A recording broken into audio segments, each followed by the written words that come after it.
C'est le moment de Ken. Là, c'est le moment de Ken. Ça fait. Allez. Je m'en fous, c'est les grosses têtes maintenant. Ah non, mais l'enfer. Ça fait combien? Ça fait 1h30 qu'il est là en train de trépiner sur sa chaise. Et à quel moment je vais pouvoir la sortir? Allez, on va Ken. Bon, C'est parti pour cool. la séquence suivante de l'émission. Chers amis, nous avons le plaisir de recevoir une personne qui nous inspire énormément cette semaine. Notre invité de la semaine, c'est Ken Bogart.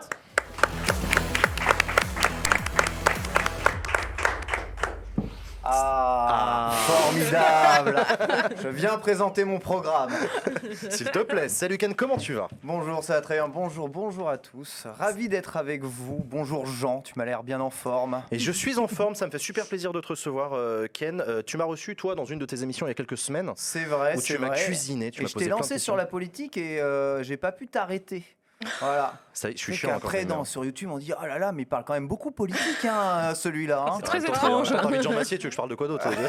Je sais faire que ça. Et j'ai Donc, trouvé ça très intéressant. Mais vous avez encore des trucs à vous dire du coup?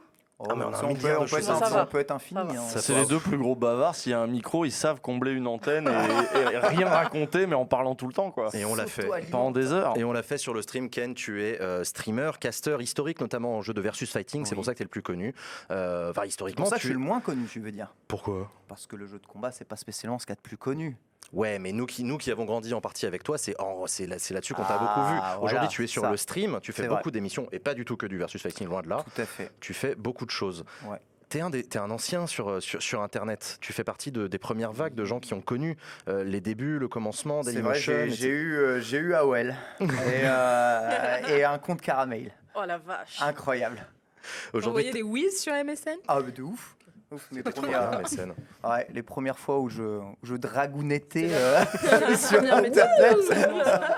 Et oui, c'est clair. Tu fais combien d'émissions c'était aujourd'hui? Tu me disais que t'en fais plusieurs par jour. hein. Ouais, bah déjà j'ai une quotidienne, hein, le lunch play, on revient sur l'actualité jeux vidéo de la semaine, hein, donc avec travail un peu plus journalistique on va dire, et ensuite après je fais plein de chroniques, j'ai des podcasts liés à la mobilité. On reçoit Anne Hidalgo aujourd'hui en plus, c'est formidable.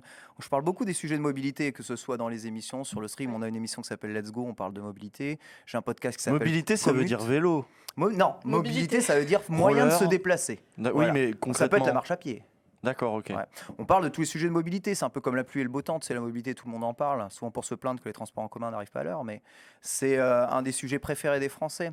Et moi, c'est un sujet qui m'a toujours très intéressé. C'est parce pas que l'immigration. C'est pas l'immigration. Bah, si tu allumes BFM, sûrement que tu pourrais penser que c'est l'immigration.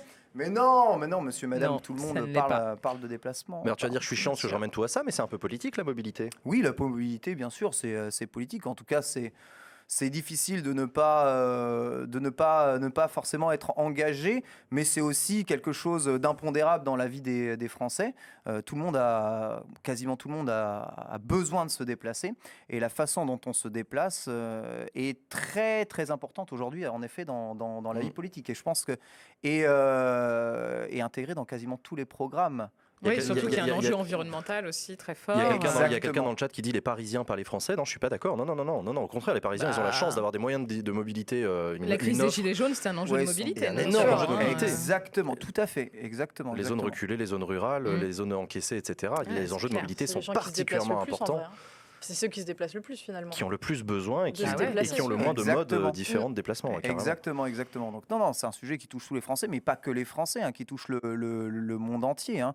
C'est un sujet qui est global et qui raccroche à plein d'autres sujets, on va dire, plus grands, qui nous dépassent peut-être. Alors, justement, la politique, tu sais que c'est au menu de cette émission Backseat. Toi, Ken Bogart, la politique, pour toi, ça a quelle place dans ta vie? Tu aimes ça, tu détestes ça, ça J'aime ou j'aime t'intéresse, pas tu t'en fous? La politique, j'aime ou j'aime pas. On va est dans dire que Fast je and Furious, suis, en fait. ouais, on va dire que je suis dans le coin. Je zone, je regarde de loin, quoi. Tu vois, Tu regardes je comment, me avec- tiens au courant. Avec curiosité, Bon, avec envie? j'allume des fois France Info le matin. Ouais. Voilà, j'éteins quand il parle du Covid, j'en ai marre d'un moment. Ouais. Mais en ce moment, ça parle, oui, beaucoup politique avec l'enjeu des présidentielles qui arrivent. Donc non, j'essaye de me tenir au courant, et ça depuis, on va dire que j'ai un semblant de début de conscience politique aux alentours du lycée. Ouais. Avant, je m'en désintéressais vraiment complètement. Mes parents sont corréziens, donc ils étaient chiraciens convaincus. Et hollandais par la suite. Et hollandais par la suite. Bon, après, il y a eu un divorce entre-temps, donc on va dire que divergence d'opinion a entraîné probablement un changement changement politique. Ma mère suivait peut-être un peu trop les traces politiques de mon père. Ça a changé après coup. Mais ouais, ça a souvent été Ça un peu parlait plus à la politique à la tête du maison client.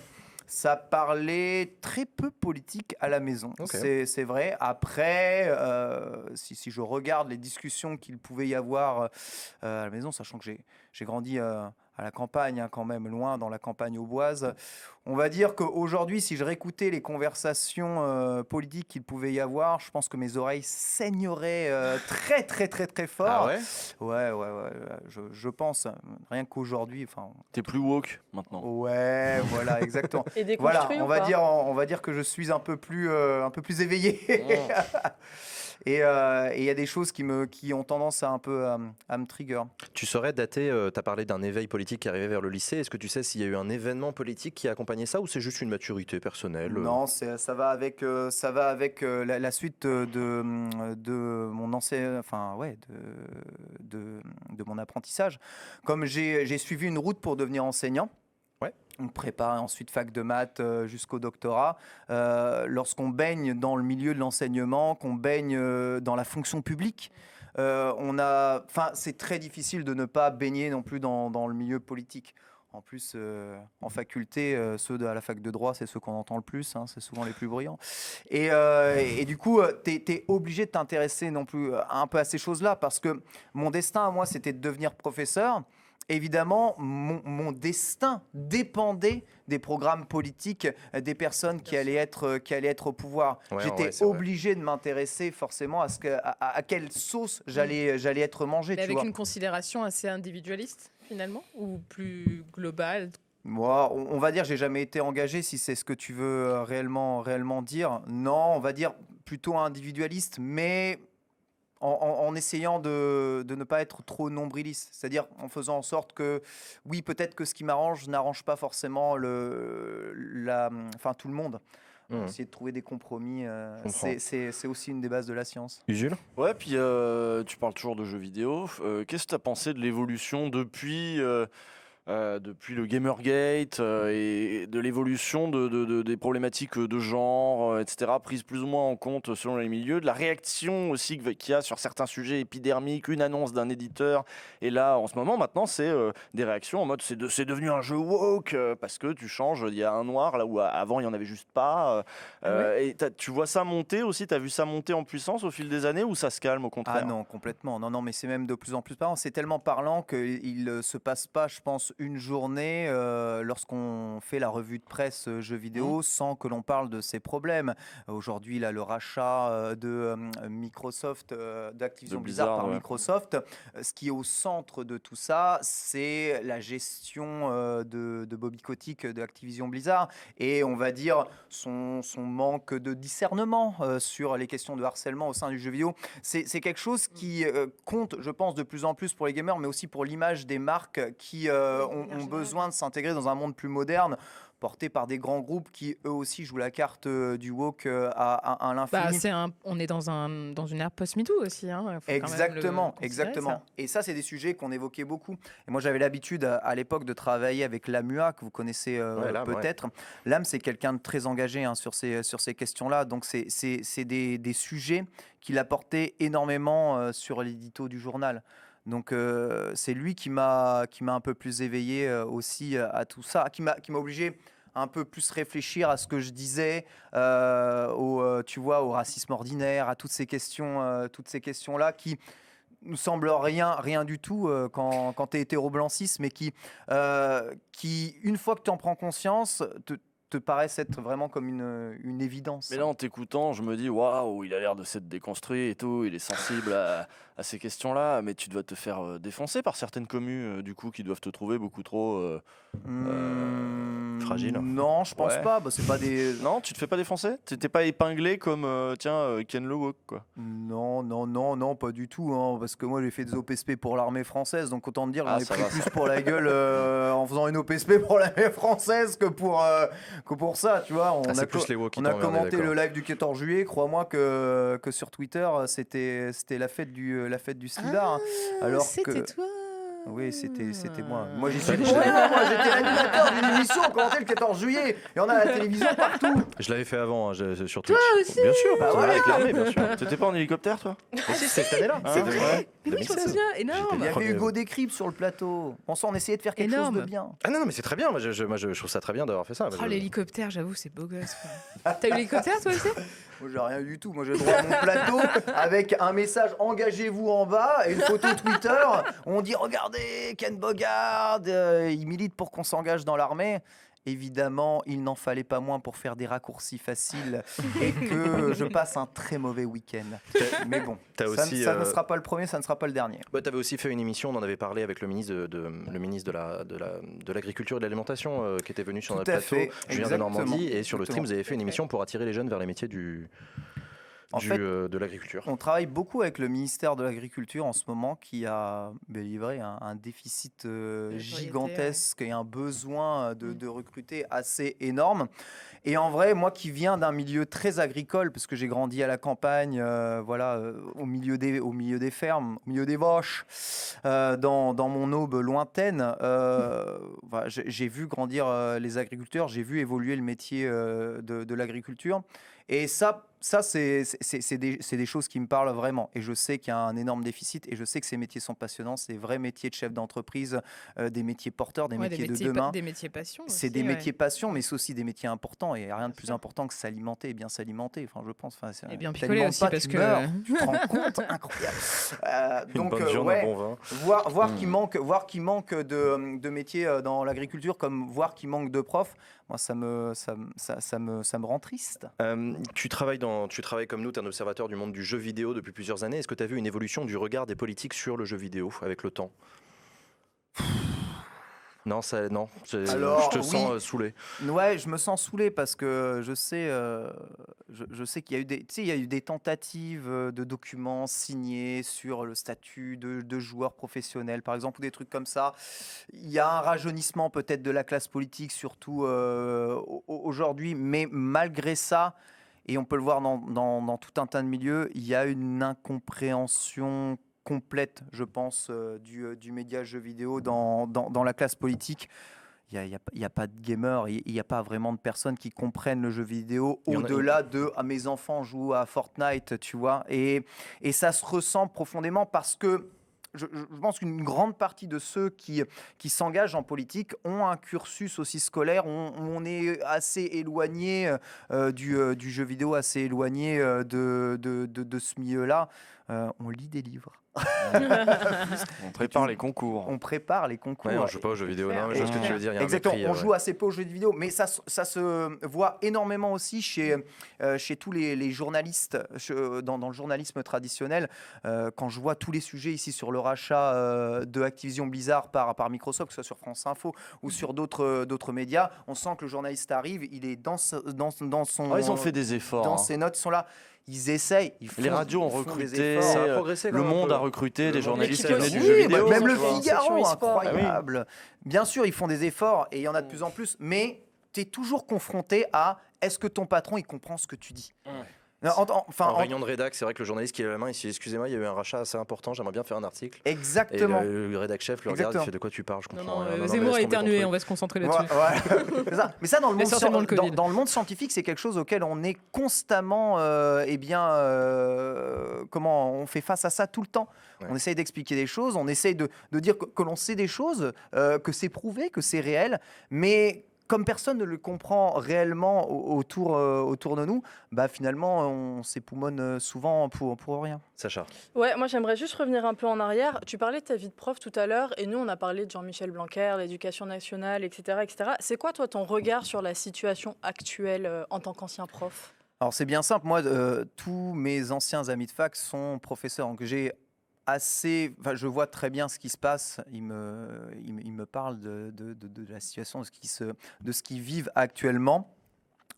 Moi, c'est vrai qu'à chaque fois souvent qu'il y a grève en France, je dis oh putain, vous faites chier, ça m'emmerde. Tu vois. mais là, je comprends que ça saoule. Les changements de directives, les changements de position systématiques, le fait de ne pas avoir de vision stable sur ce qu'il faut faire exactement, que ce soit dans les classes, sur la façon d'enseigner. On ouvre les classes, on ferme les classes, on en ouvre à moitié, on en ferme à moitié, on réduit les effectifs. C'est épuisant. Le métier de prof est déjà épuisant. Et je trouve qu'il est sous-valorisé en France. Il était déjà sous-valorisé à mon époque. Moi, je suis sorti diplômé en 2010 avec 2 masters en mathématiques et je ne voulais pas signer dans l'éducation nationale. On te proposait quoi comme salaire à l'époque, tu te souviens ou pas? 1 300 € net par mois. Bac plus 8. Ouais, bac plus 8, ouais. Donc, après... Je veux dire, c'était aussi une vocation pour moi d'enseigner, donc c'est pas pas non plus le salaire. Et puis il y a d'autres avantages à être professeur. Puis maintenant, tu peux faire des petits streams où tu enseignes les maths sur ton Voilà. temps libre. Exactement, Voilà, c'est vrai. Non, mais je peux parler mathématiques, c'est vrai. Maintenant, je peux parler mathématiques et peut-être que je touche même plus de personnes lorsque je parle mathématiques aujourd'hui. Comment Cédric Villani le fait sur YouTube. Tout à fait. C'est vrai, mais bon, j'en ai pas fait spécialement ma marque de fabrique. Tout le monde sait plus ou moins que j'ai un passé de prof de maths, mais bon, c'est pas quelque chose sur lequel j'ai vraiment poussé. Par contre, le fait de parler d'actualité, le fait même de commenter des jeux de combat, c'est une forme d'enseignement, mais qui est différente. Tu vois, j'apprends aux gens à comprendre comment fonctionnent les jeux de combat, j'apprends aux gens à comprendre comment fonctionne l'actualité. La violence, exactement. C'est peut-être pas vraiment de la violence, tu vois, c'est une forme d'enseignement, c'est une forme de transmission. Tant que je suis dans la transmission, moi, ça va. Il y a un truc dont on parle très peu dans les médias traditionnels, c'est la géopolitique du jeu vidéo, parce que, qu'on le veuille ou non, le jeu vidéo est un enjeu culturel et économique majeur. Il se trouve qu'il y a des géants chinois, je pense à Tencent notamment, avec Riot et League of Legends. Il y a des géants européens, il y a des géants américains, il y a des phénomènes notamment le rachat par Microsoft d'Activision Blizzard, qui sont des enjeux extrêmement intéressants. Tu as un regard, toi, là-dessus, sur ces grands enjeux mondiaux du jeu vidéo qui s'organisent? Est-ce que tu penses qu'on y perd quelque chose? Non, en tout cas, je pense qu'il ne faut pas faire de généralité. Chaque cas sont des cas particuliers. Je crois sincèrement que même si tu es, tu vois, la World Company, tu peux avoir aussi des intentions qui ne sont pas forcément mauvaises systématiquement et une véritable volonté de faire avancer le média pour lequel tu travailles. Microsoft a fait beaucoup de moves actuellement qui sont aussi dans ce sens-là, c'est-à-dire essayer de remettre le jeu vidéo un peu au centre, essayer de le rendre plus accessible aux joueurs, essayer de perpétuer quand même un jeu vidéo traditionnel et respecter les licences aimées de tous. En ça, je pense que c'est tout le contraire de ce qu'a fait actuellement Bobby Kotick chez Activision Blizzard. Donc, quand bien même l'un ou l'autre, c'est une bonne chose. Moi, je savais pas. Bonnet blanc, bonnet. C'est une bonne chose du coup le rachat. Est-ce que c'est une bonne chose? Que pourrions-nous faire avec 70 milliards de dollars? Racheter Activision, racheter Call of Duty ou les montants sont incroyables. Je ne sais pas, mais bon. Est-ce que c'est une bonne chose? En tout cas, pour le jeu vidéo, je pense que Activision Blizzard fait mieux sous la présidence de Microsoft que sous la présidence d'Activision Blizzard, ça c'est sûr. Pour les salariés d'Activision Blizzard Je pense que c'est une bonne chose. Après, ils sont tous plus ou moins barrés. Ouais, c'est ça. Donc bon, à mon avis, ils n'ont pas vu le vent tourner, mais d'ailleurs personne. On verra comment ça va évoluer. Il y a une élection présidentielle en ce moment en France. Ah bon? Ouais, je crois que je pense que tu as vu ça passer. Ma question, c'est est-ce que tu la suis, cette élection présidentielle? Ouais. Est-ce qu'elle t'intéresse? Elle m'intéresse, bien sûr, évidemment qu'elle m'intéresse. Dans quel sens? Dans le sens où je suis citoyen. Donc, ça pourrait te saouler pour autant, hein, tu sais, t'es pas obligé. Oui, ça me saule, mais ça m'intéresse. Tu vois, je peux être saoulé et intéressé en même temps. C'est pas forcément contradictoire. Je suis pas inscrit sur les listes d'ailleurs. Il va peut-être falloir que je m'y mette. Ouais. Et tu as prévu d'aller voter? Bah oui, évidemment. Est-ce que tu sais pour qui tu vas voter ou T'es pas obligé de nous le dire. Non, je pense savoir pour qui je vais voter. Après, j'ai pas lu les programmes de tout le monde. Ouais, il y en a qui n'en ont pas encore. Il y en a qui n'en ont pas encore. Il y en a qui sont pas encore sortis. Et je dois bien avouer que des fois, je vote un peu au pif. Une fois, j'ai voté blanc, un geste engagé. Mais attends, ça m'intéresse cette notion de pif quand tu votes. C'est un pif qui est guidé par quoi du coup? C'est à la tronche du client? C'est au logo du parti? Parce que parfois c'est aussi ça, une confiance dans une école de pensée, dans une tradition politique, en disant bah tiens eux. Ouais, des fois c'est pas du pif, tu vois. Au second tour des dernières élections, j'ai voté Macron, tu vois, où il y avait pas. C'était moins difficile. Voilà, oui, je vois ce que tu veux dire. Moins difficile de choisir, mais ouais, non, ça peut être aussi à la tête du client, c'est aussi au programme, c'est par rapport à tout ce que j'ai entendu, mais on va dire que je vais jamais aller de toute façon vers les extrêmes. Et je vais essayer de voir ce qui correspond un peu plus à ma vision du monde de demain, avec tout de même derrière la tête l'idée que c'est quand même compliqué aujourd'hui de grand chose, de voir où ça s'arrête, où ça commence, les complètement. extrêmes. Oui, totalement. Oui, non, mais tu as complètement raison. Tu as complètement raison. Les frontières sont très minces. Et d'ailleurs, je pense que la plupart des candidats font en sorte de réduire au maximum les frontières. Tu trouves? Oui. Parce que Macron fait sa candidature en disant tout sauf Le Pen et Zemmour parce que c'est les extrêmes, tu vois. Oui, bien sûr. Mais bon, après. C'est oui. Ils sont très à droite quand même, non? T'as déjà dit ton vote en public? T'as déjà dit je vote. Oui, dernières élections, j'ai voté Macron. Parce que je croyais en la jeunesse, le rafraîchissement, le renouvellement, je pense. Au nouveau monde. On a un nouveau monde, exactement, comme tous ceux qui avaient voté Giscard à l'époque. Tout à fait. Et puis, voilà, j'ai une sensibilité plutôt de gauche, de base. Tu saurais la décrire, cette sensibilité, parce que tu la qualifies, mais tu saurais la décrire? Je sais pas, il faut... Et rouge, rosé? Ça dépend où vous appuyez réellement, mais... non, on va dire...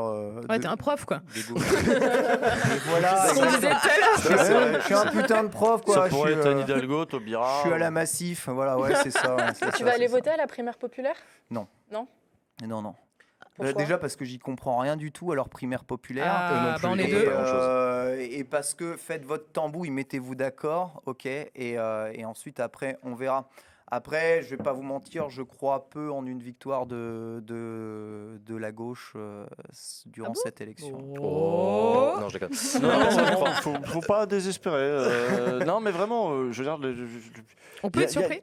On a tendance à surestimer parfois dans les sondages le vote de droite, le vote des vieux. Il y a des trucs qu'on mesure pas trop. Et il y a les faits. C'est bien. J'aime beaucoup le rapport que tu as fait, le parallèle entre Macron et Giscard. Et finalement, Giscard s'est un peu cassé la gueule justement pour sa réélection, qui n'a pas été réélu, parce qu'il était un peu trop confiant. Et moi, j'ai le sentiment que Macron, il joue un peu ça aussi, non? Ouais, Macron, tu le sens confiant. Je le sens flex, ouais. Est-ce que tu as une idée? Est-ce qu'il y a quelque chose qui pourrait redonner davantage d'espoir dans la politique dans les décennies qui viennent? Dans un monde idéal, tu penses qu'il faudrait faire changer des choses dans le monde politique pour que ce soit plus sexy, ou est-ce qu'il y a un caractère un peu inextricable? Je pense pas qu'il y a sexy. Je pense vraiment que la plupart de la classe politique comprend assez mal le problème du français de base, parce que n'appartient pas à cette classe-là. Absolument. Et que ce soit à droite ou que ce soit à gauche, ce sont des gens plutôt riches, plutôt aisés, qui vivent quand même assez bien dans des appartements haussmanniens, parisiens. Oui, mais si tu choisis les centristes à chaque fois, c'est les pires, ceux-là. Évidemment. Non, mais même à gauche.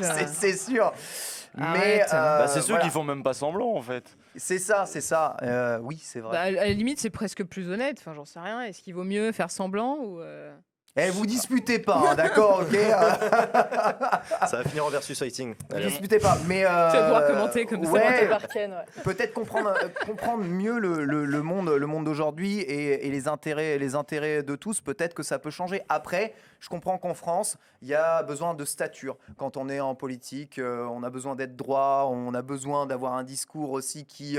on parle de discours présidentiable sur les présidentielles. Donc, il y a une stance que tu n'apprends pas en jouant à Final Fantasy VII ou à Street Fighter 2, je pense. Mais bon, ça ferait peut-être pas mal de se lancer un petit Smash Bros de temps en temps. Hein. Et tu pourrais te lancer en politique pour qu'on ait des politiques qui ressemblent plus aux vrais gens, c'est ça? C'est ça que tu veux dire? Non, mais blague à part, c'est une vraie question. Est-ce que tu t'es déjà dit, tiens, pourquoi pas, je me présenterais à une municipale ou un truc comme ça, sur une liste, pour être conseiller municipal et tout? Ou à la primaire populaire? Jamais. Non, pas envie d'en faire, pas envie de... Non, mais je peux comprendre, c'est pas... Non, mais vraiment jamais. Je serais un très mauvais représentant, je pense. Moi, je préfère véhiculer les idées que je crois être mes idées, que je crois être bonnes. Maintenant, vous y adhérez pas, je vais pas vous demander un vote pour pouvoir faire ça. Peut-être un vote du chat Twitch, mais uniquement de popularité.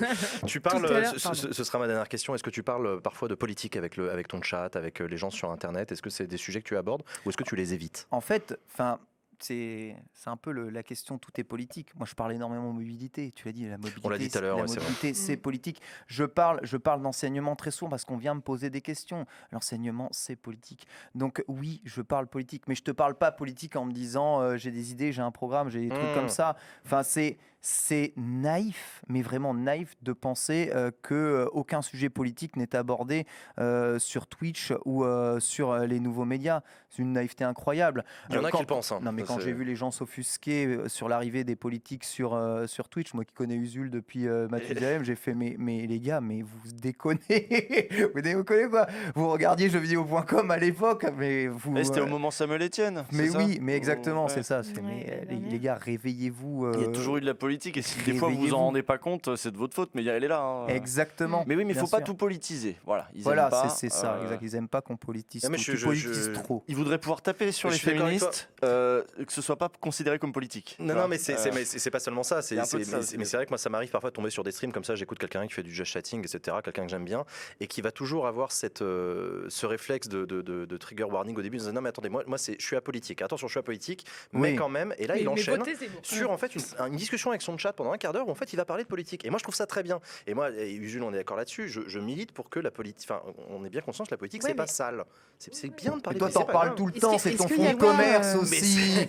Mais moi, j'aimerais bien que les streamers assument d'avoir des discussions parfois avec leur chat parce que c'est des vraies discussions. Est-ce que c'est pas plus une question d'espace en fait, d'occupation de l'espace? Parce que moi, c'est le sentiment que j'ai eu, par exemple, pour en discuter avec un certain nombre de personnes, en se disant, en fait, ça fonctionne si c'est les personnes qui sont un peu, genre, naturelles, enfin, organiques dans Twitch, mais genre un Jadot qui débarque sur Twitch, comme ça, sorti de nulle part, qui maîtrise pas les codes, etc., c'est un peu anachronique. Est-ce que c'est pas plutôt ça, en fait? Ça dépend de qui le fait. Oui, c'est évidemment ça. Bien sûr, là, on voit dans le dur, on voit des politiques avec des programmes politiques arriver et diffuser un discours qui est politique, un discours qui est un discours de campagne sans être forcément en campagne, tu vois. Donc oui, forcément, c'est différent sardoches, tu vois. Ça, c'est sûr et certain. Mais il n'empêche que tout le monde fait valoir ses opinions aussi sur Twitch et ça depuis très très longtemps. Et même si le monde change comme ça, voilà, Twitch est un média comme un autre.